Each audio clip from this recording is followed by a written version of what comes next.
Mom's knife slid through the turkey like she'd done it 1,000 times before. She smiled, that slow, cruel curl of her lips that used to mean I'd done something wrong as a child. "Thanks to your miscarriage," she said, voice light as gravy steam, "our family line remains pure." The laughter came in waves, my uncles choking on wine, my cousins slapping the table, my sister smiling like a queen beside her perfect son. She reached out and patted his head.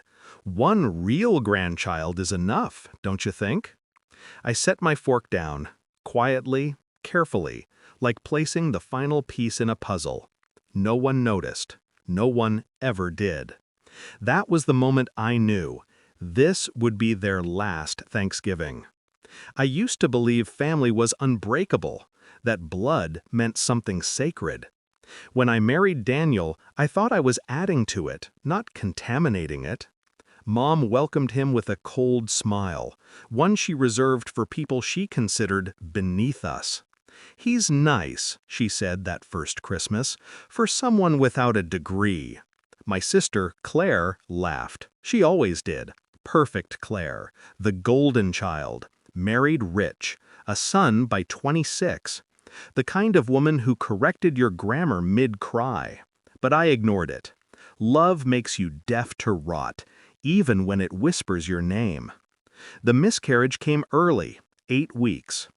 I remember lying in the hospital bed, Daniel holding my hand, Mom sitting by the window like she was waiting for the weather to change. When the doctor left, she said it softly. "Maybe it's for the best. We can't have outsiders in the bloodline." Daniel's hand slipped from mine that night. A year later, I found out why. It started small, a hotel receipt in his coat pocket. Then a message, "Can't wait to see you tonight. C." I remember standing in our kitchen, staring at the letter C, my sister's initial, my sister's perfume on his shirt. The world didn't end that day. It just went silent, like someone had pressed pause on my emotions. I didn't confront them, not yet. People like them needed to feel safe before you took it all away. I began planning. First, Daniel's business. I'd helped him register it under my name, a tax trick his accountant suggested. He never read the fine print. I made sure of it. Then, the trust fund. Dad had left it for both daughters. But Mom had managed to lock me out after the miscarriage, claiming I was emotionally unstable. So, I became exactly that. Quiet. Withdrawn. Predictable. Meanwhile, I documented everything. Bank transfers, messages, photos. I waited. 3 years of waiting. 3 years of smiling through family dinners where my mother praised Claire's son and Daniel's promotion.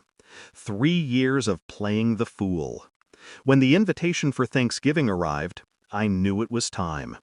It was Mom's idea, a real family gathering. I smiled at the irony. That morning, I drove to the old house early. The smell of cinnamon and cruelty filled the air. Daniel was in the living room, carving jokes with my sister. His hand brushed hers. I pretended not to see. By evening, the table was set. Wine poured, candles flickered. The turkey, golden and perfect, sat in the center, like a sacrificial offering. Then Mom spoke those words, about my miscarriage, about purity. Everyone laughed, everyone but me. I stood up, slow and calm. "Actually," I said, "you're right, Mom. Bloodlines matter." They turned, half interested. "What's that supposed to mean?" I pulled a small black envelope from my purse, set it beside the gravy boat. "Consider it a gift," I said. Inside were copies, DNA reports, financial records, photos. Claire's son wasn't Daniel's. He was another man's, her husband's business partner. Daniel had paid the man to keep quiet, with company funds. Funds now frozen under my signature. Silence fell like glass breaking. Claire went pale. Daniel reached for me, stammering, "Where did you—" I cut him off. "You really should have read the paperwork before you signed." Mom opened the folder, her hands trembling. Every lie, every affair, every bank transfer, laid bare like that carved turkey. The room imploded. Claire screamed. Daniel begged. Mom cursed God, genetics, and me.